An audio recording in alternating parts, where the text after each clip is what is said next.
Now the question which we mentioned yesterday, why was it that Akiva all the Talmud cried? So first of all,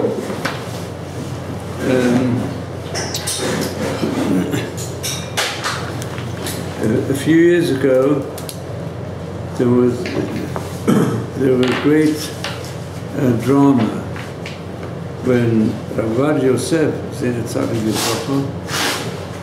he said that if we want to understand why Jews are killed so much in a cruel way, even Talmidei Chachamim, he says because the chet of sinat chinam, hatred without cause. I think he may have said in 3 weeks ago. And he then said that in the Tisha B'Av and also in Yom Kippur, one of the most emotional lamentations is the Asara Haragei Malchut, the 10 great saints who were killed in the most cruel manner by the Romans. So he said, because he said the Shechina, there's too much hatred, without cause.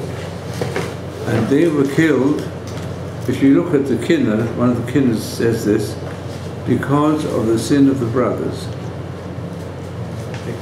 against Yosef HaTzadik. So he said that killing the Romans come to atone because they had Gilgulim. The brothers all thought they were doing good, but really they hated him in an unjustified manner. And then Joseph forgave them. But still, this sin is still with us today, so it carries on all the time. So this is based upon Gilgulei Neshama. He said that Asara Malchus were Gilgulei Neshama of the brothers of Yosef. And the Arizal says Rabbi Akiva, he was the Gilgul, the reincarnation of Shimon. And that's why his death was so violent, because Shimon was the most violent of the brothers. Without consulting Yaakov Avinu, he, also Levi, accompanied him. So Levi found a bit of his tikkun by not having any portion of the land of Israel and his tribe being scattered amongst all the other tribes. But Shimon did get land. And Shimon's soul became reincarnated Gilgul in Rabbi Akiva.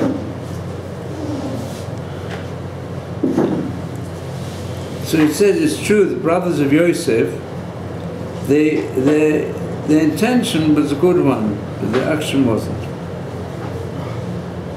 So this is, the punishment comes from the evil intention. Therefore, even though Rabbi Akiva knew that he was from the Shoresh Hasham of Shimon ben Yaakov, and he thought he won't be punished with his sin, because in any case good things came from it. In the end, it was really good for the Jewish people in one way.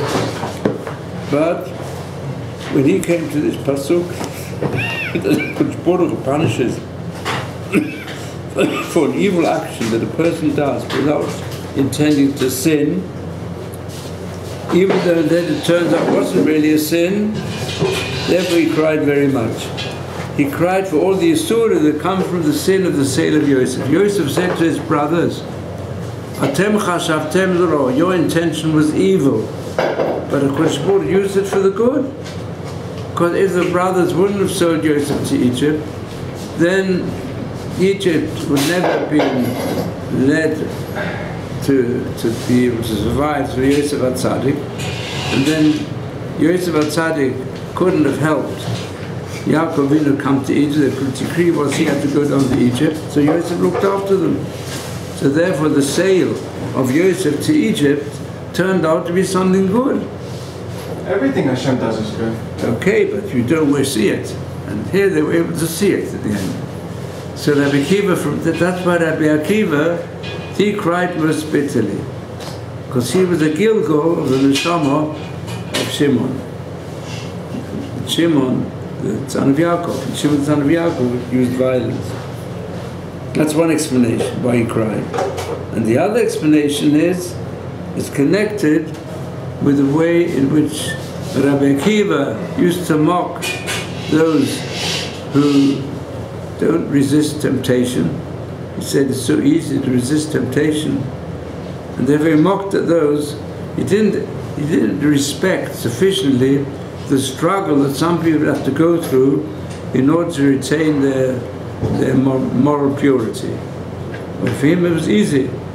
And really we can understand for him it was easy because he had such a fantastic wife. It made it easy for him. But sometimes it's more difficult. So Hashem, even when he was probably already a great teacher in Israel, Satan came to him in the form of a beautiful, attractive woman who tempted him. And even though he's he's going up like the palm tree to the highest levels of Torah and saintliness, but don't rely on it. The Satan can come to you. And he almost sinned. He did actually he did climb up the tree to reach the branch where she was sitting, and then all of a sudden she changed into what she recognized was the Satan. It's not a beautiful woman at all, but a very ugly power that was drawing him. And the Satan said to him, he said, if you wouldn't have learned so much Torah, then I would have brought you to have in your life and amongst the whole of Israel to become the most worthless human being. Just worth 2 little coins, you'd be like a beggar, going around with his 2 coins rattling so that people know he's got nothing to eat, he needs to get more coins. Or the other explanation is I would have cut you in half. It means you would have gone to your death. So he got a shock. And he recognized that it happened to him in the end, in fact. He was cut into pieces. Because the Romans, they raked his flesh whilst it was burning in the fire through which they killed him. So he said, that's what Rabbi Akiva,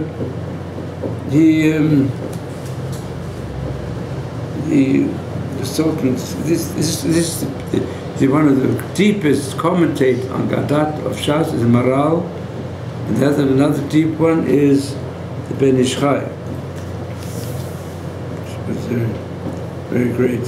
So he says, the Sultan came to him in the form of a woman to cause him to sin, and he almost sinned.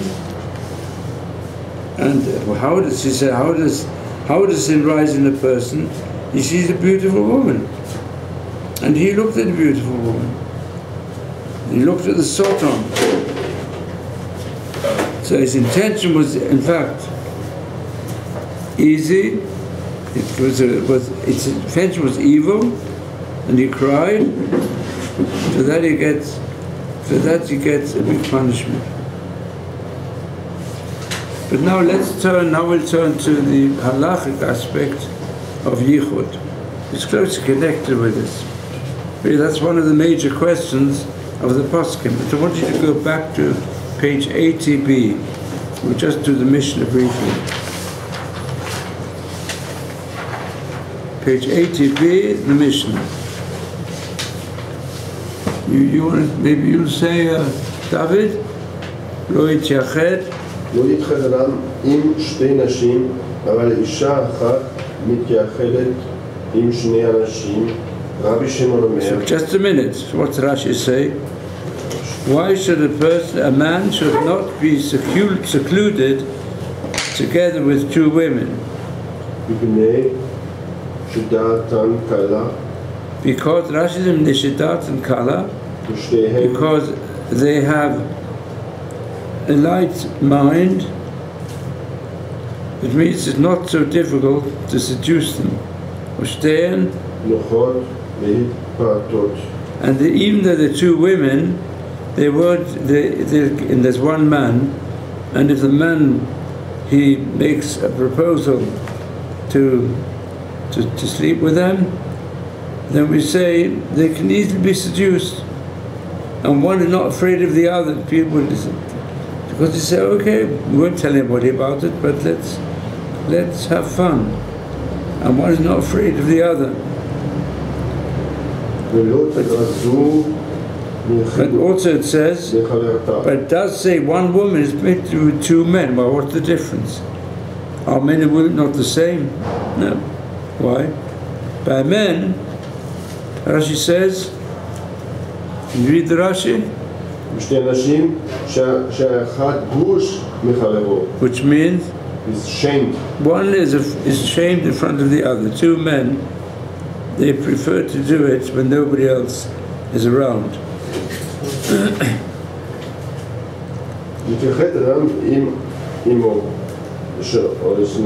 But a person can be Rabbi Shimon Omer Af Ish Echad. Rabbi Shimon says, he says men and women are the same. Not quite. Depends, only under certain conditions. One man can be with two women when his man she'ish to imo. Say the Mishnah first. One man can be with two women if his wife is with him, because the wife protects him. She will not allow him to go and approach the other women.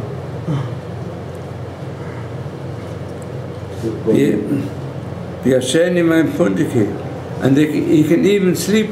They can even sleep in the same room. Why? Because his wife will guard him.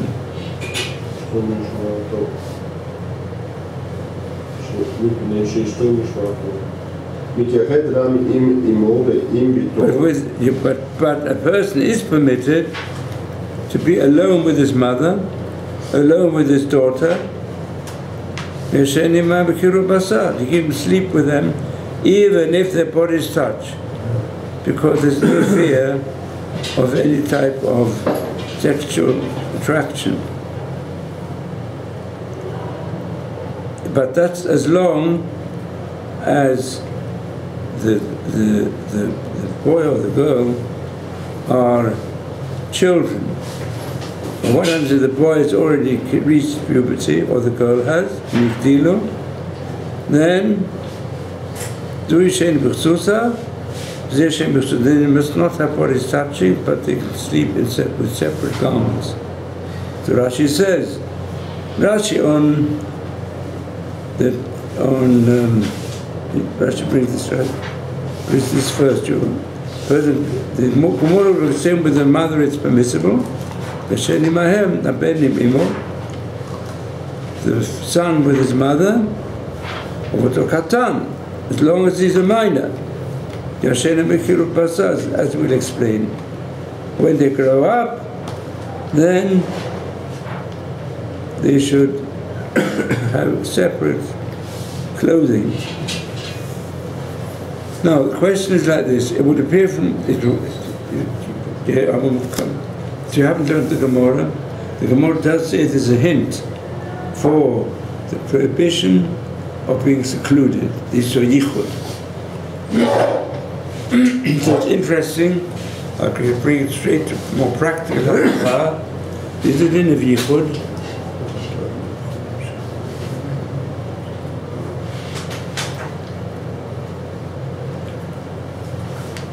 The main law of yichud is with those women with whom one is not allowed to have intercourse. That means a woman, when she has nida, even if she's not married, a Jewish woman who's a nida is the punishment of karet, similar to the punishment for eating in Yom Kippur. But what happens if the girl, not married, has been to the mikveh and she's no longer a nida? There's no prohibition of the Torah to be together by oneself. But the rabbis made a prohibition even then. And there are some who say, there are some of the Shon who say there is a prohibition. Prohibition is basically the Rabbanan. Now, with arayot, with incestual relationships, or people with whom there is a prohibition of incestual relationship, then most of the poskim say it's a law of the Torah that you mustn't be secluded. Mustn't be secluded one by one. And also even one man with two women. But two men with one woman is not a prohibition. So the Gemara brings here a pasuk from the case of Yisitcha of Icha Benimecha. But you haven't learned this passage, have you? Have you studied this properly or not yet? So I'll just tell you briefly what the decision is. Most of the Rishonim, including Shulchan Aruch, say it's really the main aspect of Yichud is forbidden in our Torah, but to be secluded with a girl who's not a Nida is a Gezerah which was made by David HaMelech, even with one sister, to be secluded from the case of Amnon and Tamar. Because he had a son called Amnon, a daughter called Tamar. And Amnon, he made us really fell in love with, but he didn't even have feelings of love for his sister Tamar. And then he raped her, came to rape. So you read the whole episode given in the Nachman, which caused quite a tragedy.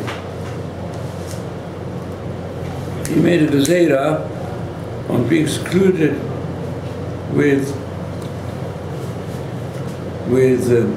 even the closest relatives at times. But the gezerah was not really extended directly to a sister. It's a general gezerah came as a result with someone who's not married. But we can see here it says in the Mishnah, the question is Yichud primarily because it leads to Biyah, it leads to intercourse, people secluded together, and they're attracted to one another. Then the Gezerah was made, a general Gezerah. The Chachomim, the Rambam holds it's all the Rabbanan, and even when they bring a Pasuk, the Chumash, it's Hasmachta, but nearly all the other poskim, they say the basis of Yichud is Minat Torah. But now one of the dinim given here in this Mishnah is the one that we're going to study more thoroughly on page 81b. So now we can turn from this to page 81b, because the last part of the Mishnah says a person is permitted to be with his mother or with his daughter. Is Rabbi Shimon arguing with the Tanakh? Huh? Does he argue Rabbi Shimon or is he adding on? The halacha is adding on. That if his wife is with him, and that's halacha, if a wife is with a person, then there's no yichud. So now let's study page Pei Aleph. There's more. Quite Pei Aleph Umed Beis. So, who wants to say this prepared?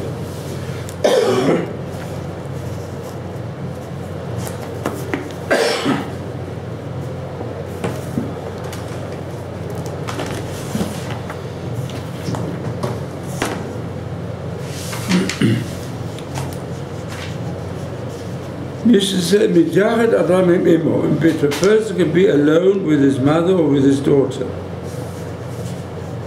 So what's Omar Rav Yehuda? You want to carry on? That's Chaim. Omar Rav Yehuda, Omar Rav Asi.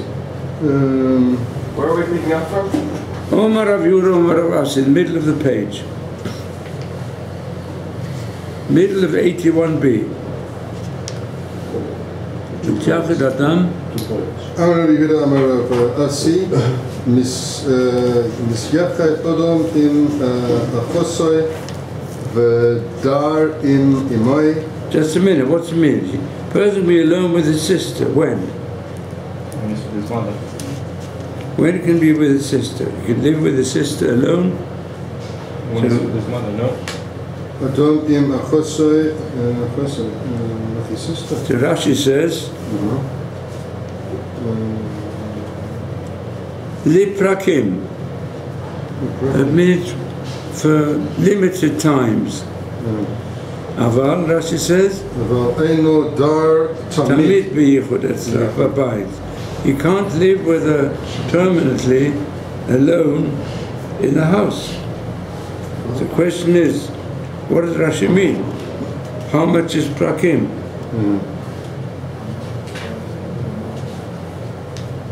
So some say it's less than 30 days. For a less than 30-day period, you can live secluded, locked up, with his sister.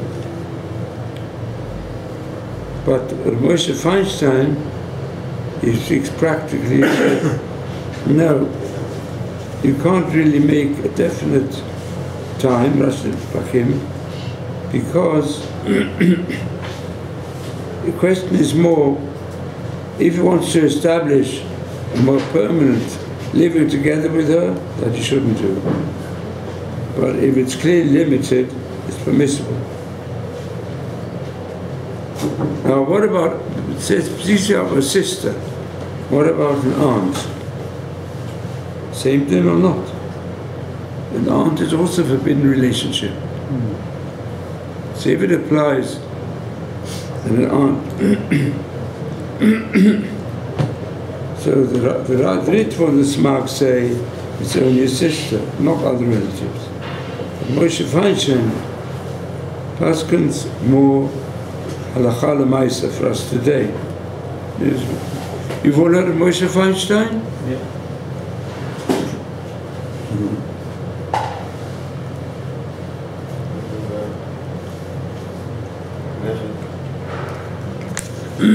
So there are 9 volumes of his responsa, covering almost every aspect of life of Jews today. So he says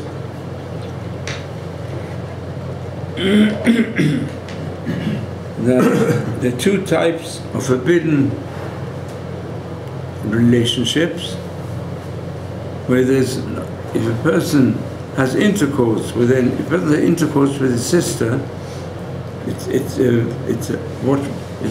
also chiyuv karet. It's a very serious sin, like eating on Yom Kippur, if he has relationships with them. So why is it permissible? Because simple meaning is because the familiarity of living of siblings is such, it does not lead, normally speaking, normal human beings, to have a sexual attraction. Not amongst, these are laws for the Jewish people. Gentiles, they sometimes develop it as on a sexual basis.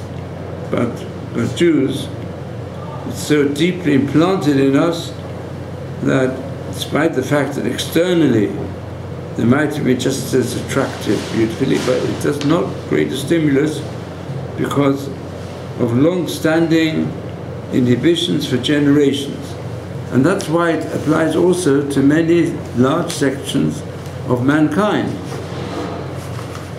But why a sister?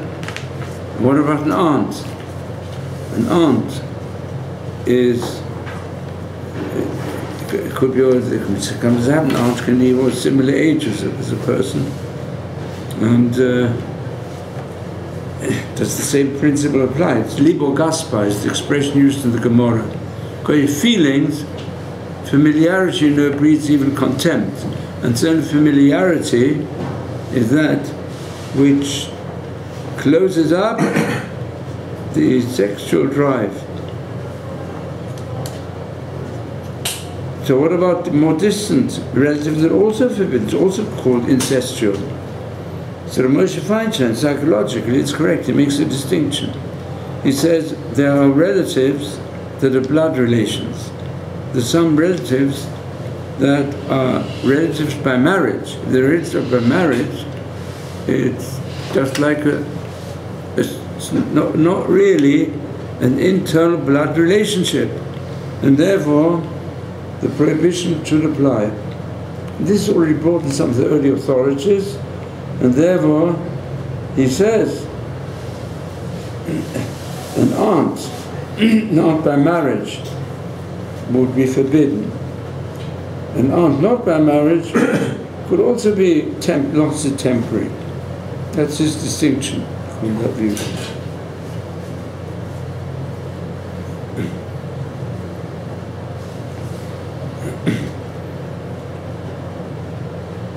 There's a basic question altogether in those who want to understand the principle of yichud. Is yichud entirely because of possibility of it leading to an illicit sexual relationship, or is it in itself something forbidden by the Torah? It's an issa bi'atzmo. So if you learn out the Rambam that indicates the Rabbanan, it's most likely only because it leads to, it's easier from that to come to the sin, which is a chiyuv karet. If you learn like most of the other Rishonim, Tosfos, Rosh and the Ramban, that there is an Issa Doraita, so you can say maybe there's a prohibitive aspect even if it doesn't lead to sexuality. And then what will be the difference? Difference is very old people. Very old people don't have such a sexual drive anymore. Does the Issa Yichud still apply? Yes. So some say it does, because some say it does for law plug, they didn't make distinctions. And maybe the stories we're told beforehand here come to teach us that, because you never know. There can be a sudden stimulus, a rejuvenation of a person under certain circumstances. It may have been sent by Hashem as a sotan, as we saw, as we see. And some want to bring a proof of this Gemara that the din of Yichud should apply however old you are.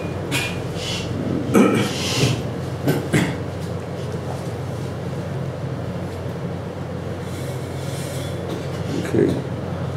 Anyway, let's see further. What's the Gemara? What is?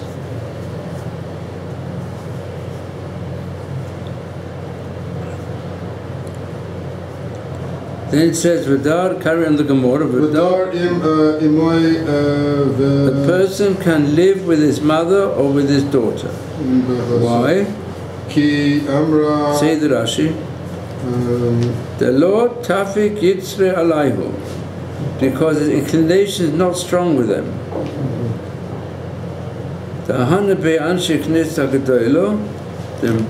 Because the men of the great assembly, they helped. They gave benefit really. They helped. Lo megare b'krufta yichi kachlinu v'nakrinu le'ene. That the inclination for illicit sex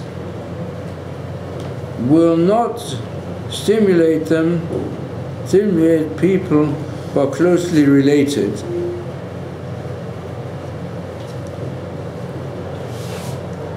They keep from the time, the Gemara says in Sanhedrin, says the following, that we all are liable to sin.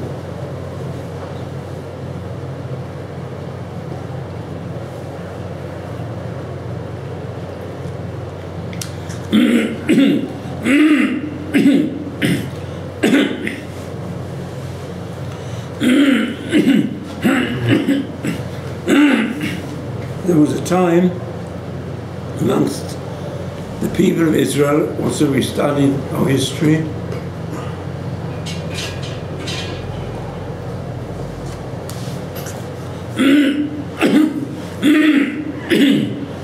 that from the beginning of our nation, when we left Egypt, till the time of the destruction of the first temple, the people of Israel, like most nations around, we were tempted constantly to worship idols. Like most of the nations of the world, this was a big temptation. But then, the men of the Great Assembly,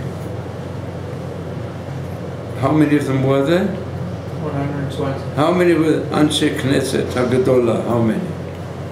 Do you know, David? How many Anshe Knesset Hagadolah were there? It's called the Great Assembly. Why do you think it's called the Great Assembly? These 120 great scholars, and some of them were still the lost prophets. And Shimon HaTzadik was one of the last. It says the beginning of Pirkei Avos. So why were there 120? So why is it called the Great Knesset? It's a lot of people. I think there's a special reason. Because I say there's premonitions of what's going to happen to people of Israel in all the words of the sages. Well, great, what's the contrast of great? Small, yeah?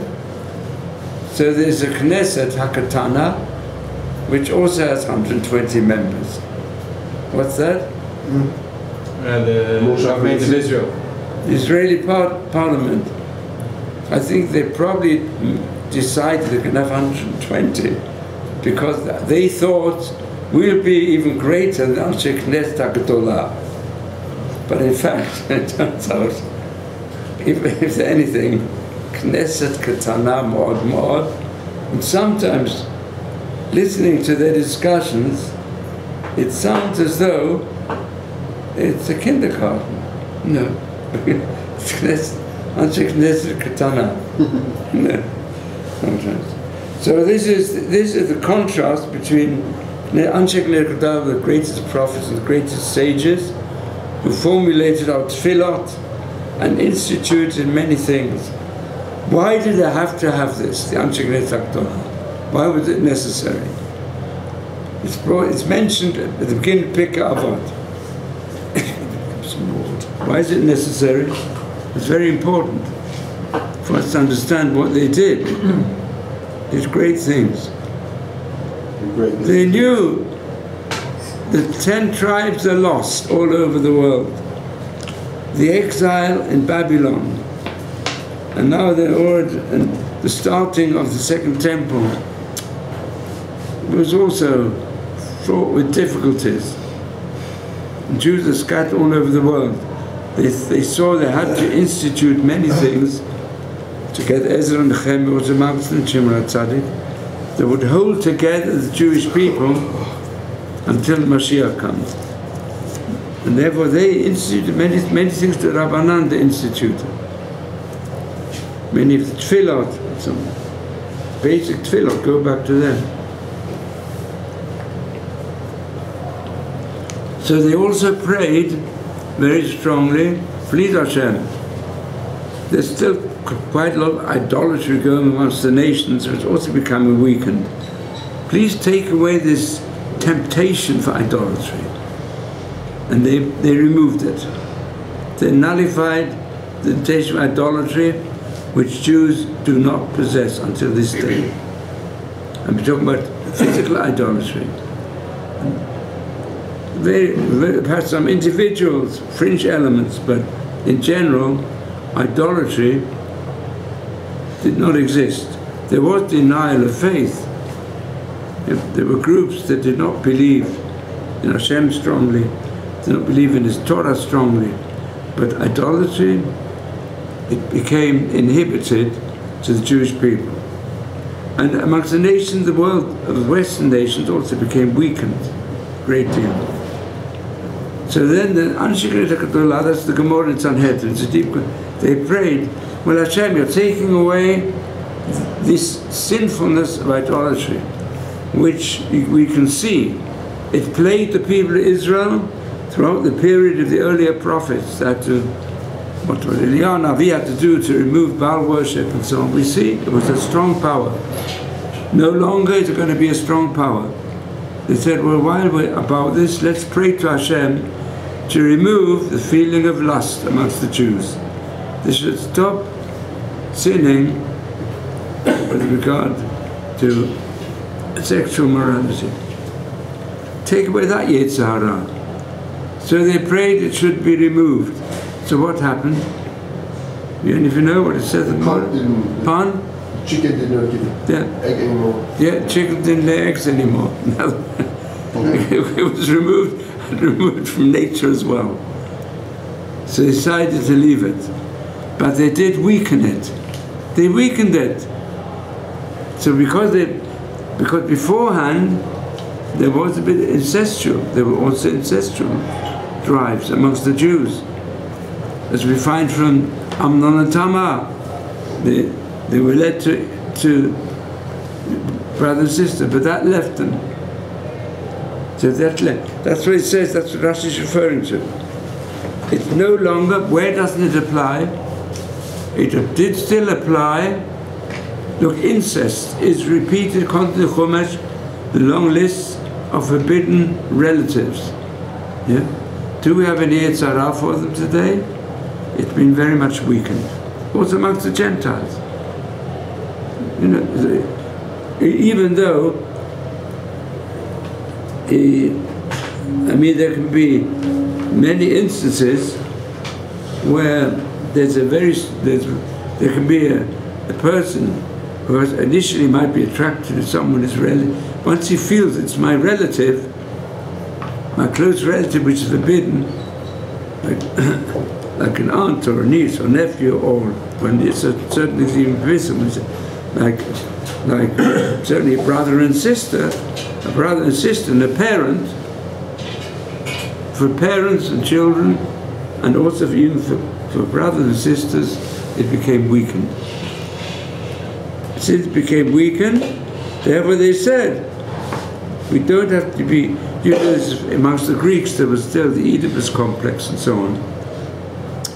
And subconsciously, say it's still working, but amongst the Jewish people, it's very much weakened. And therefore, no problem, you can have parents with their children living in the same room. The Lotakvitz are alive, because the Lanchik removed it. So that is this description here. But now, somebody else want to say? Somebody else can say further? You want to try and say? You've got Ki Omrita, Ki Amara, Kamei Shmuel. David, you carry on?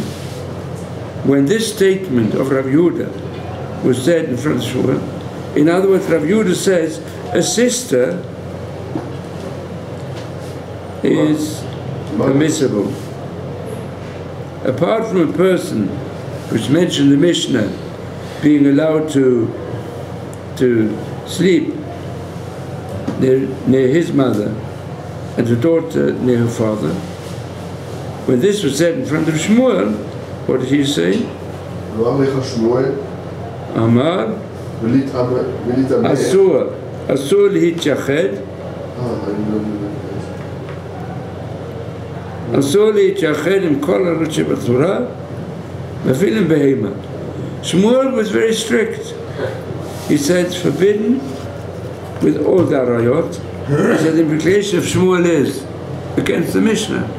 The Mishnah says a person can be with his father. And Yehuda says even a sister's okay. But Shmuel says no, the person can't be with his a daughter not with her father, and a son not with his mother, and a brother not with his sister. He says it's all forbidden. But the Mishnah says the opposite. Shmuel was an Amoiro. He lived after, a few generations after the conclusion of the Mishnah. And we have a rule, the later commentator of the Amoraic period, they have to follow the conclusions of the Mishnah. And there's no difference of opinion in the Mishnah. The Mishnah says it's forbidden. In the Mishnah it says it's permissible with the father and mother. Mitached adam pito, we learned it just now. You can even sleep with them in the same bed, b'kiru basa, even if the bodies touch. It's permissible. Or tshufta d'shmur. What's tshufta mean? Refutation. Pardon? Refutation? Refutation. So we've refuted Shmuel. It's wrong what Shmuel says, because it goes against the Mishnah. So what's the answer of the Gemara? אין מתייחד עמהם, אלא בדאים בדאים. אם מתייחד אדם אלא, Amar lach Shmuel. Shmuel will answer. Shmuel was the greatest scholar of his time. He'll answer you. He'll say, ולטמאיך, there's a Braita which says a person may not be secluded with his sister. No chamoto. What's chamoto? His mother-in-law. Ush'a, and all the other forbidden relationships with the Torah. Ein mitjachad imahem ela be'eden. He's allowed to be secluded with them if there are other witnesses present. But to be alone with them is forbidden.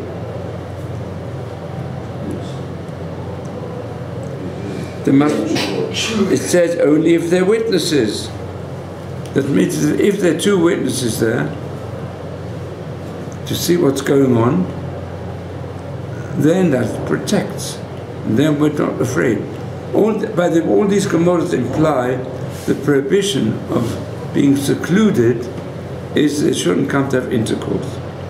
And to have intercourse with a brother, sister and brother, or the son and the mother and so on, is a very serious act of incest, for which there's a chiyuv karet and something, even a chiyuv mita in the Chumash.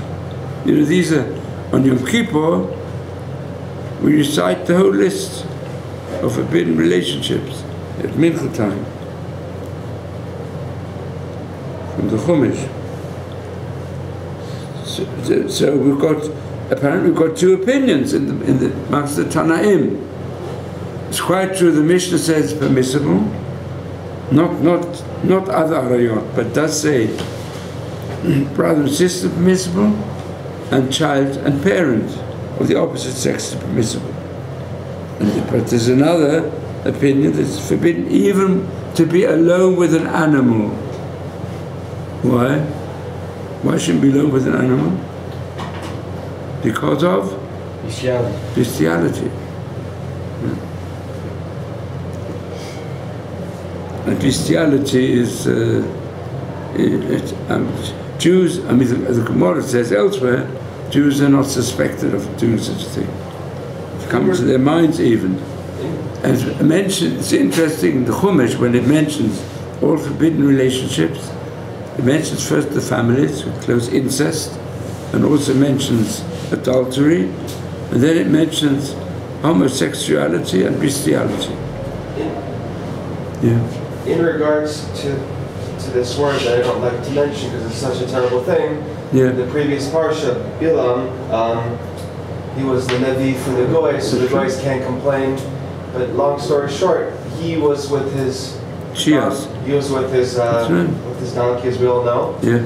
So how can you get a nevuah and be on such a high level if he's done this terrible thing?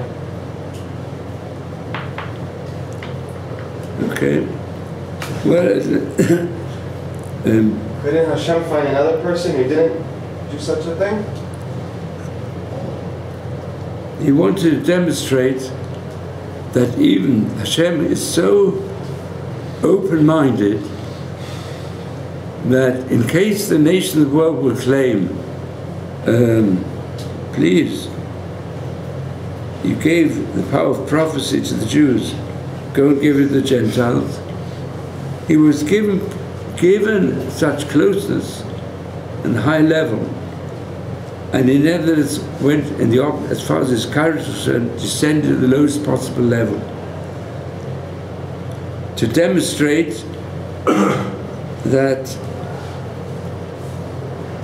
HaKadosh Baruch Hu, in fact, the whole essence of the prophecy of Bilam is to demonstrate that Hashem, when He needs to do so, to teach a certain important lesson, He will even transform a person who lives like an animal and make him a robot. He'll make him a robot to demonstrate that every human being is given freedom of choice and is given freedom of opportunities to the highest level. And really, when he's given such enormous powers of good to go into him, what does he do with them? If he's got an evil character, brings them to the lowest level.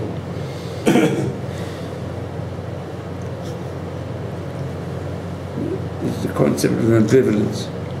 Anyway, so to explain the whole of Pasha Bilam and also his corruption, will take an extra share. But according to Shmuel, he's speaking about the prohibition for a Jew, that we shouldn't be together alone even with an animal. Because you never know how low a person can become unless he recognizes and works on himself.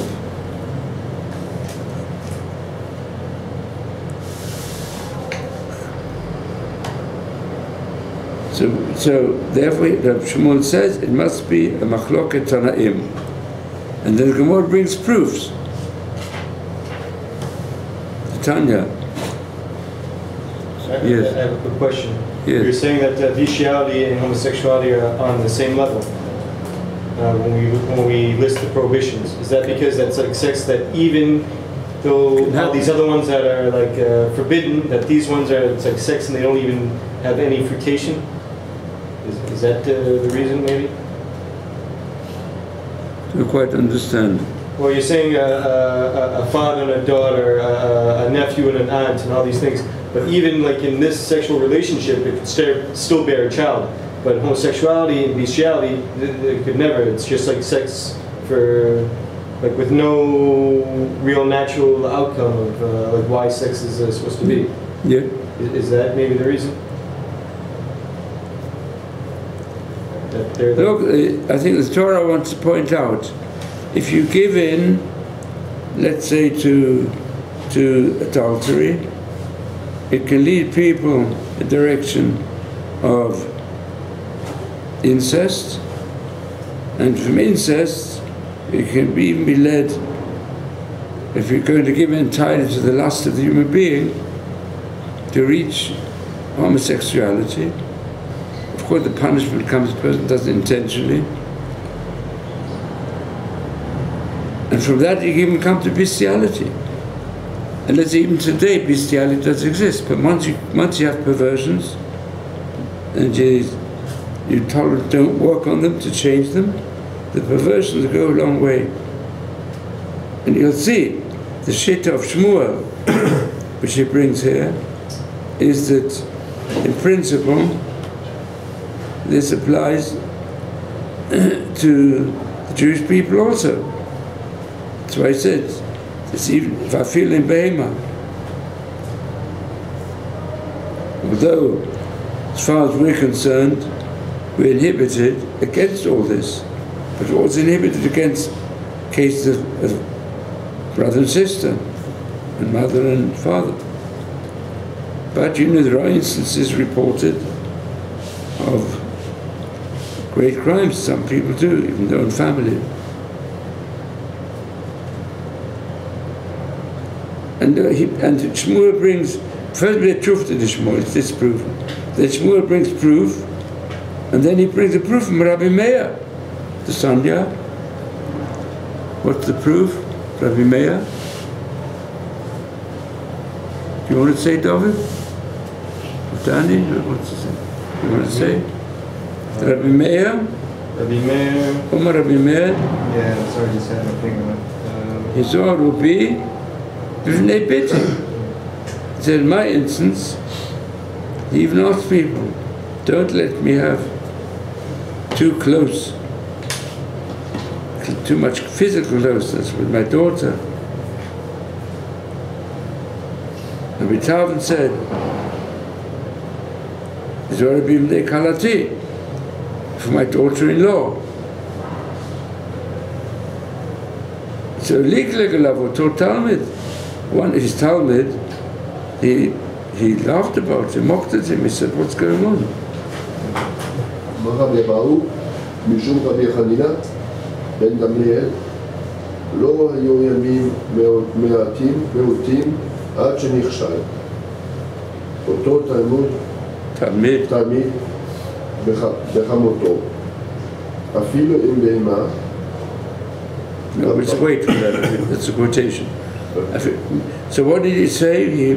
This person, he actually reached the level that he had relationships with his mother-in-law, which is incest.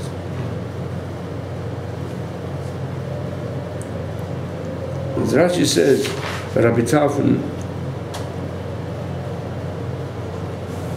whom did he speak to? Anshe Beito, to his family.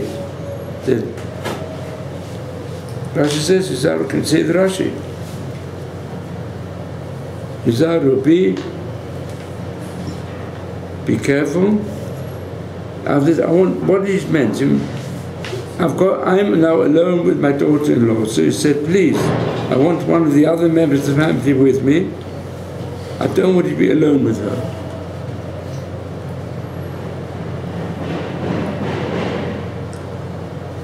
They perhaps didn't want to be alone with it, even with his daughter-in-law.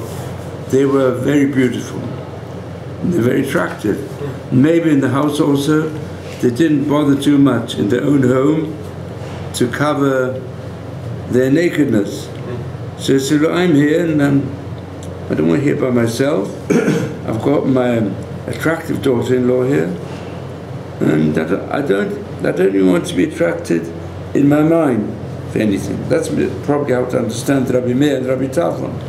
They weren't going to actually, they weren't going to rape them or even to seduce them in any manner. But they didn't want them around. They wanted them by themselves, because the thoughts might come into their minds, as we see in the previous episodes. They didn't want to be over on Hiro Avera. But the way it's brought in this Gemara, they applied to it the din of yichud. Otherwise, they felt the din of yichud is a protection. Now then, afilu in behema is a quotation. It's a quotation from the statement which is made before, of the statement of Shmuel. Shmuel said, Asur, this is all a continuation of Shmuel. Shmuel brings support from Mishnayos and Brises. And Shmuel's statement was that a person should not be with his mother and son, father and daughter. And then he says that he must not be mitziached in kol arayot shebatorah with afil and behema. What is afil and behema? So the Gemara comments on this. Abai michlale machlale mikol daber. You know what that means? Abaya chased away the animals when went into a field. There were animals there. He chased them out. He was learning there, I suppose. He chased them away from the field. Didn't want to be alone with an animal. Rashi says that he wanted to learn by himself. He wanted his boydros to learn by himself. And there were animals in the field. So he chased them away from the field. Sometimes animals in the field, they even do breeding activities, so I didn't want to see it. But still, you can also say it's a type of yichud.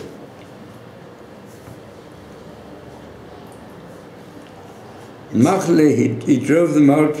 We put it down in the field. Rav Sheshes. It's past one. Ma'abli Metzra. He took them to the other side of the field.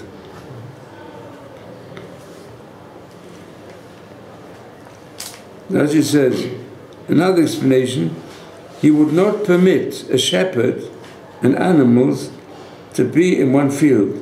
Put them in separate fields to make sure there wouldn't be any bestiality.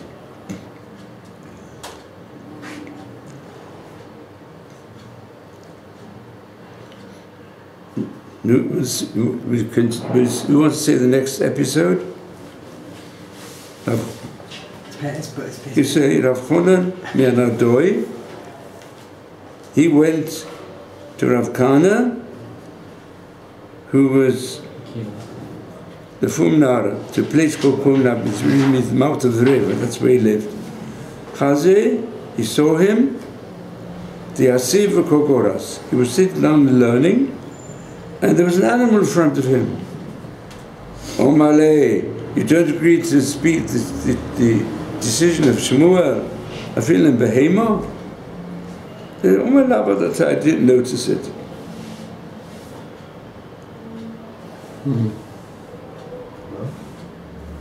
Omarova? You want to say Omarova? Omarova. B'syachet Odom? B'syachet Odom im shtei Yevomos. Im shtei Tzoros. If there are two women married to two brothers, he can be alone with them, those two women. Two women, that means these two, he's together with two, a person shouldn't be with two women. But those two women, that he's married to one of them, and the other one is married to his brother, then he can be with those two women.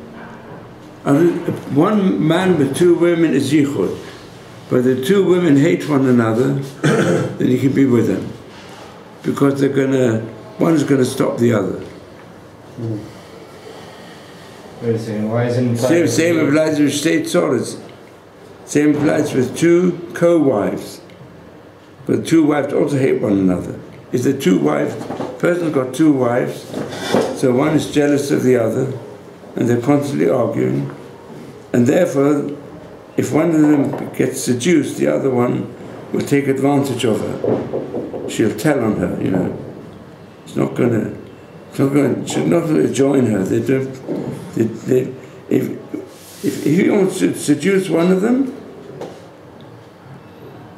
then the other one will stop it. The same applies, that there's generally hatred between a woman and her mother-in-law. Even if there's no open hatred, there's hidden hatred, hidden jealousy really, it's based on jealousy. We know jealousy is a major source of hatred.